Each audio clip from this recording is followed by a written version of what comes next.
This presentation will review Universal Design for Learning. The intent of universal design is to simplify life for everyone by making products, communications, and the built environment more usable by as many people as possible at little or no extra cost. Universal design benefits people of all ages and abilities. When we talk about universal design for learning, we must first start with the concept of universal design. Universal design was mandated by the Americans with Disabilities Act of 1990. Think curb cuts, ramps. Although designed to enable individuals using wheelchairs to navigate easier, all of us use curb cuts and ramps to get around easier and make life simple. In education, we refer to the principle of universal design as UDL, or Universal Design for Learning. UDL makes learning simpler, provides resources and learning activities that are accessible to all students. When developing a lesson in UDL format, we must think of three main things. First, we must provide multiple representations of the information being presented, presenting it in as many ways as possible so the students can utilize their best learning mode to learn the information. The second is to provide multiple or modifiable means of expression and control. By this, we want to provide multiple ways to physically interact with the instructional materials. And third, to provide multiple or modifiable means of motivating and engaging students. UDL provides options to attract students' attention and interest, and it gives students choice for reaching those learning objectives. Technology has a role in UDL for students with disabilities. It enhances the curriculum and instruction. It provides access to the curriculum and learning. It engages and motivates students in meaningful learning experiences. UDL does not require assistive technology, but assistive technology makes UDL materials usable by all students. UDL will meet the needs of 75% of the students in any given classroom. Differentiation for students with severe learning disabilities and giftedness will meet the needs of the remaining 25% of the students in your classroom.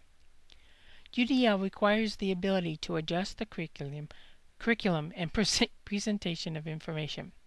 The instructional approaches should vary and be adapted in relation to the diversity of the students in your classroom. I want you to think of struggling students as square pegs and content and instruction as round holes. In traditional instruction, we try to force the square pegs into the round holes. Using UDL, the round holes become a warm blanket which we wrap around the square pegs, adjusting the blanket to fit the individual. One means of differentiation and applying UDL is to modify materials. Teachers have the right to do this through the Chatty Amendment of the Copyright Law. Notice the terminology used such as phonorecords. This law was written many years ago, but it still applies to today's materials. It is not an infringement of copyright for an authorized entity, which is a school or teacher, to reproduce or distribute copies of a previously published non-dramatic literary work if such copies are reproduced or distributed in specialized formats exclusively for the use by blind or other persons with disabilities. That language has changed a little bit to say print disabilities, which would include visually impaired, autism, learning disabilities, anyone who has difficulty reading for whatever reason. The sheer mass of learning objectives required at the middle and high school levels especially dictate that a reading accommodation should be available for students with learning disabilities. In 2004, IDEA was reauthorized.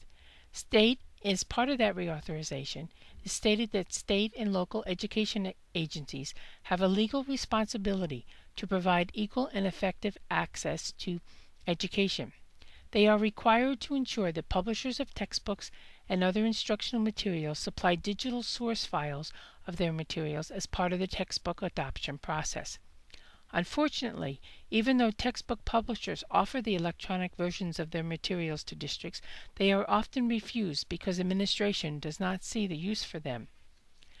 I contacted an administrator of a district asking if they had the electronic version so that I could do some adaptations for a teacher I was working with.